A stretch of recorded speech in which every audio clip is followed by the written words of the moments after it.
Existe maldição hereditária? Uau! Pois é, esse é o canal do Saião, onde você pode aprender de montão. É cultura, história, arqueologia, teologia, Bíblia e outros temas fundamentais, principalmente aqueles que ajudam na nossa espiritualidade. E eu, não faz tanto tempo, conversando com uma pessoa, falando de um problema que ela tinha na sua casa lá, com um parente que enfrentava uma série de situações, e então eu falei, escuta, não é bom fazer isso, aquilo, e a pessoa me disse, não tem muito o que fazer, porque nesse caso é maldição hereditária. É isso mesmo? Como é que a gente entende? Será que se eu usar um chapéu do pirata, olha só, um chapéu antigo, será que a maldição do pirata vai me alcançar? Ou talvez, se eu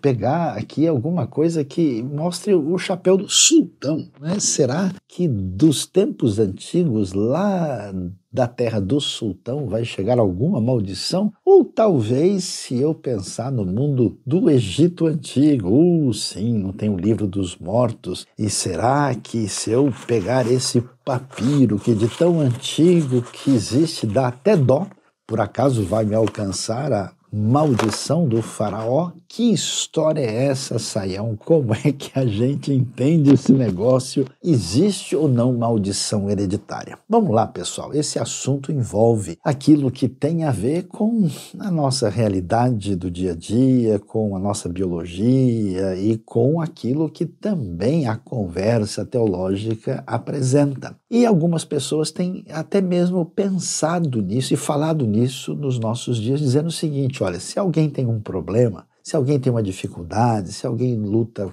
com vício, se alguém tem algum problema de saúde, se alguém tem algum comportamento muito complicado na sua vida, um comportamento compulsivo, a ideia fundamental é que isso acontece por causa de uma maldição hereditária. Bom, vamos lá, vamos tentar entender esse assunto. Em primeiro lugar, a palavra maldição tem a ver com aquilo que é dito de maneira negativa. Tiago 3, por exemplo, fala que não é aceitável que de uma boca venha proceder ao mesmo tempo bênção e maldição.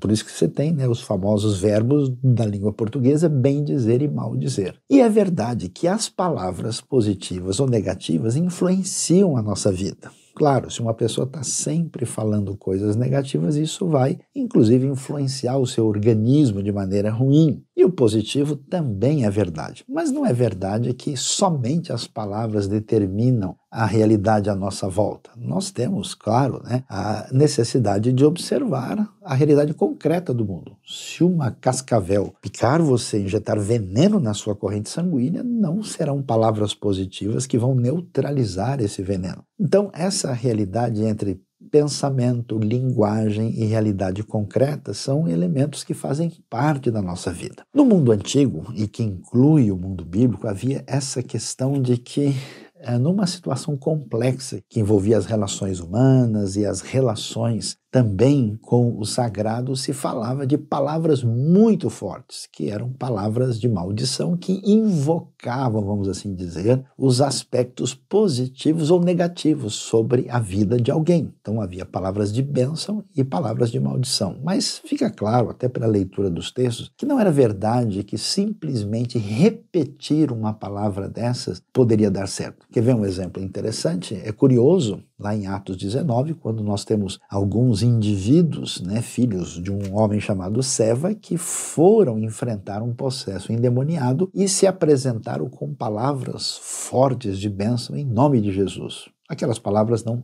tiveram nenhum efeito. Na mesma hora, eles foram inclusive atacados por aquele homem possesso e não houve resultado nenhum. Então, por que é que estão falando isso? Como é que a gente entende isso? Bom, em primeiro lugar, é importante compreender que do ponto de vista puramente físico, biológico, nós temos sim características que nós herdamos dos nossos pais, dos nossos antepassados, que são características de perfil genético, que são positivas ou negativas. Hoje, quando alguém faz um teste de saúde, normalmente, né, o médico pergunta: na sua família tem gente com tendência a diabetes, né? Você tem algum problema de pessoas com pressão alta, tem histórico de doenças do coração, né? Porque a chance é grande de termos elementos tanto favoráveis ou desfavoráveis à saúde que são transmitidos de geração em geração. Esse elemento é importante, né? Alguém disse: mas Simon, então existe uma maldição hereditária? A gente pode dizer: existem males que são passados de geração em geração.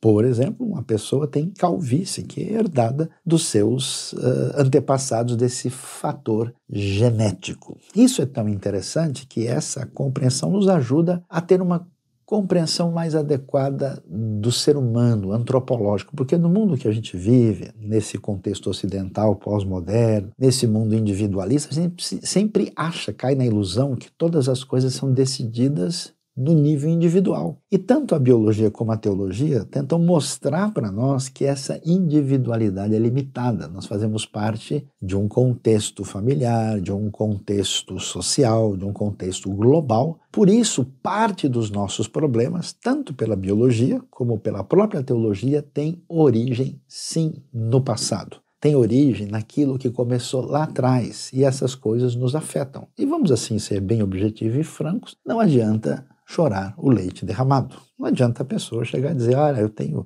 tendência à obesidade e agora eu estou revoltado contra o meu bisavô. Mas ele também não tem o que fazer em relação a isso. Nós temos que enfrentar com a cabeça erguida e com bastante sabedoria e humildade os desafios que estão diante de nós. Agora, quando a gente caminha para o contexto teológico, o contexto bíblico, aí surgiu uma outra coisa que não é exatamente, simplesmente uma herança genética que dificulta a nossa vida. E para entender isso, eu gostaria de ler o texto de Gálatas 3, verso 13, que diz o seguinte: Cristo nos resgatou da maldição da lei, tornando-se maldição em nosso favor, pois está escrito: maldito todo aquele que for pendurado em um madeiro. Isso aconteceu para que a bênção de Abraão chegasse aos gentios em Jesus Cristo, a fim de que recebêssemos a promessa do Espírito pela fé. Olha só, aqui nós temos uma palavra a princípio um pouco complicada, que a gente vai entender quando se fala da maldição da lei. Quer dizer, a lei tinha uma série de preceitos e orientações para viver a vida debaixo daquelas diretrizes dadas por Deus. E claro, uma vez que a pessoa quebre uma dessas referências, ela tem desdobramentos negativos. É como você tentar enfrentar a lei da gravidade, né? Você vai pular, você vai se machucar. Então, quando não necessariamente a literalidade da lei, mas o princípio da lei não é considerado, a pessoa tem desdobramentos. E esse desdobramento negativo é chamado de maldição da lei. Por causa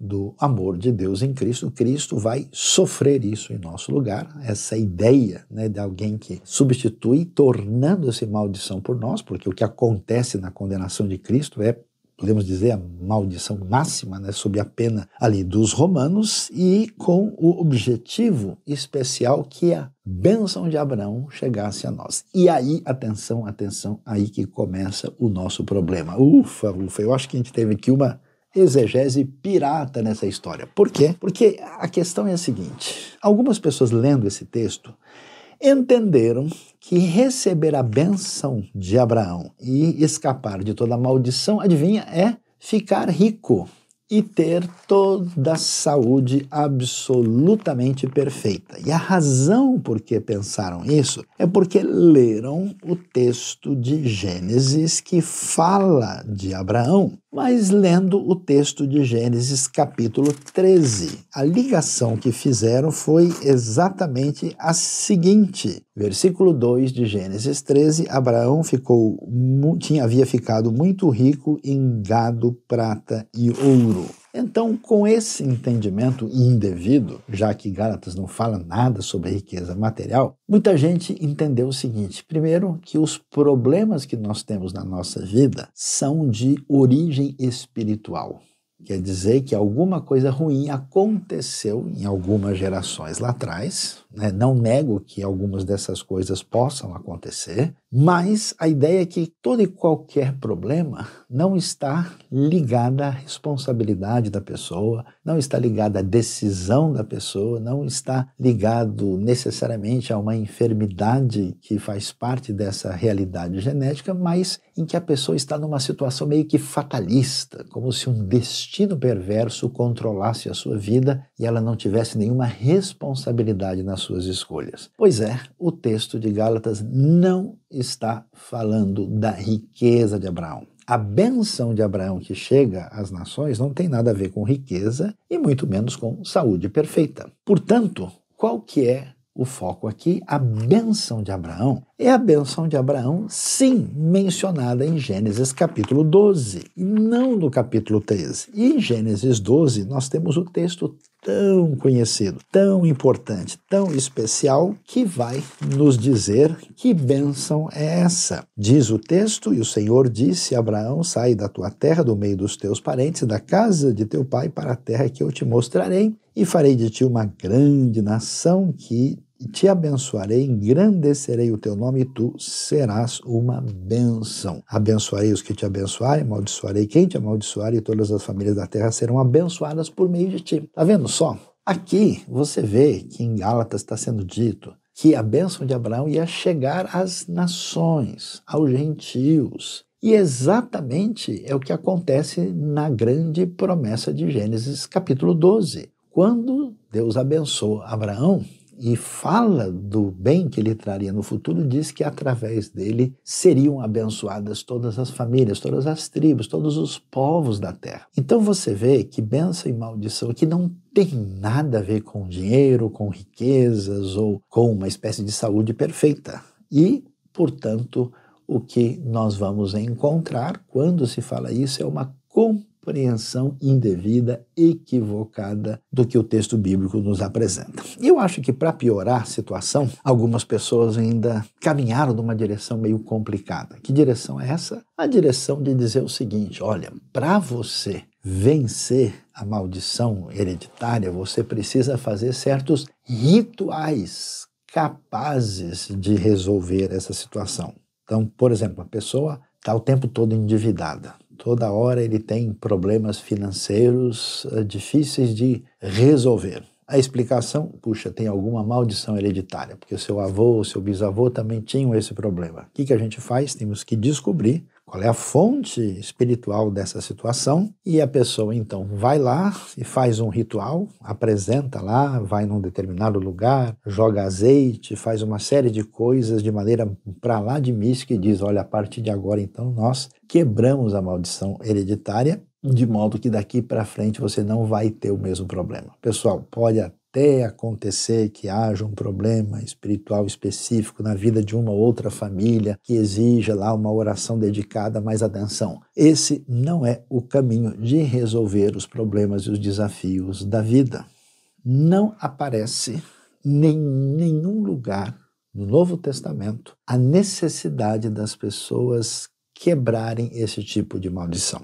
E chama atenção, sabe o quê? Em primeiro lugar, que observe que esse mundo da época do Novo Testamento, das viagens de Paulo, era um mundo de um paganismo acentuado, desse mundo greco-romano, com religiões de mistério e outras coisas mais. E observe que mesmo em Corinto ou em Éfeso, Paulo em nenhum momento diz: pessoal, vamos agora aqui quebrar a maldição que está sobre vocês. Não, diziam para eles claramente que eles deveriam crer em Jesus, arrepender-se dos seus erros, começar uma vida nova, e agora tinham uma vida transformada pelo poder do Espírito Santo. Ou seja, o evangelho bíblico, ele é muito simples, uma criança pode entender, ele não tem qualquer complexidade ritual, assim, absolutamente fora da compreensão das pessoas mais simples. Então, Isso não faz nenhum sentido porque o Novo Testamento é ausente. Nunca houve ninguém marchando em torno de uma cidade para vencer a maldição espiritual. Nunca houve nenhum ritual. O máximo que você vê são as pessoas pegando os seus livros de feitiçaria e magia e destruindo porque eles não tinham mais nenhuma relação com isso. Não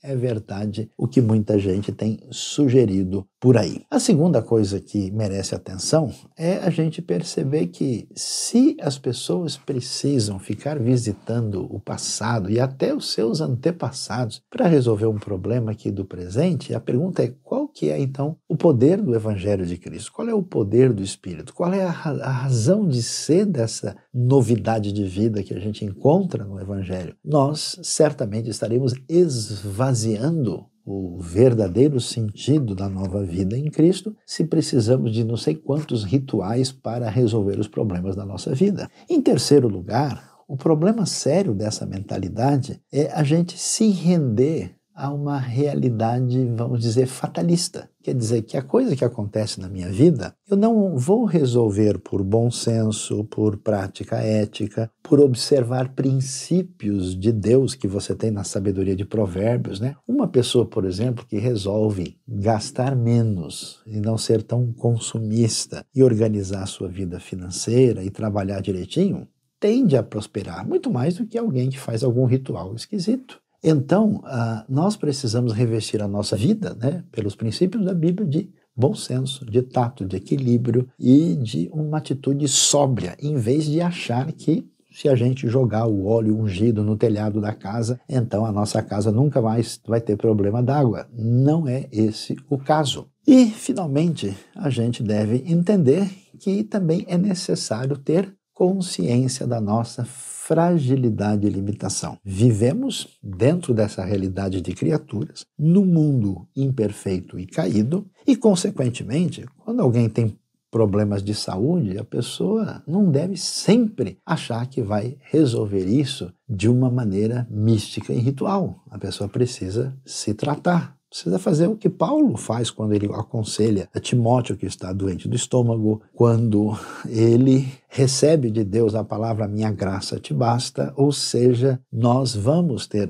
problema de visão, nós vamos ter dificuldades de saúde, nós vamos ter dias em que a gente não está tão legal assim. Isso faz parte da nossa finitude e a nossa sabedoria é aprender a conviver com isso e saber que a gente pode caminhar bem não por causa de libertação de maldição, mas apesar dos problemas nós podemos ter uma reação a eles que faz com que a gente atravesse os momentos mais difíceis da vida da melhor maneira possível. E aquilo que acompanha a nossa vida, que tenha origem genética, de enfermidade ou de tendências dos nossos antepassados, nós temos que lidar com isso dentro das possibilidades que o conhecimento que Deus nos permite ter nos ajuda a lidar. Não adianta mistificar. Portanto, aqui vai o conselho do Saião, nos levando à reflexão, porque senão a gente escuta palavras estranhas de montão e vai acreditando em tudo quanto é maldição, e esse que não é jamais o caminho aconselhado pelo amigo Saião. Não se esqueça, esteja com a gente, clique aí no vídeo, inscreva-se no canal, divulgue aí para os amigos e seja você também um parceiro desse canal que quer ajudar a propagar o bem e afastar-se do mal.